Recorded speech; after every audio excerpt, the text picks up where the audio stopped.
He worked for a while.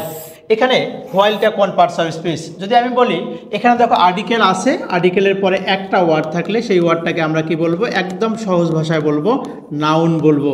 এখন আমি একটা সহজ উদাহরণ দিই, তাহলে এই জিনিসটা তোমার ক্লিয়ার হবে। যেমন ধরো আমি বললাম হি ইজ আ বয়। এখানে দেখো আর্টিকেল আছে, এখানেও কিন্তু আর্টিকেল আছে। দেখো আমি মিলাই দিই, এখানেও আর্টিকেল আছে, আর্টিকেলের পরে একটা ওয়ার্ড, এখানেও আর্টিকেলের পরে একটা ওয়ার্ড। এই যে বয়টা, তাহলে কি আমরা জানি বয়টা কিন্তু একটা নাউন, আর এরকম কোন নাউন সেটা জানি আমরা কমন নাউন।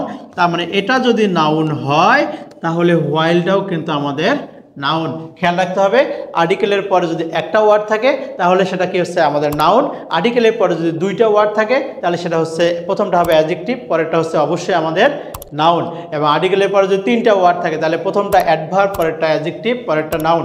এইরকম টেকনিক সম্বলিত যে ক্লাসগুলো আছে এটা কিন্তু আমরা আমাদের যে অনলাইন ব্যাচ আছে সেখানে পড়াচ্ছি, তোমরা চাইলে সেই অনলাইন ব্যাচে যুক্ত হয়ে যেতে পারো।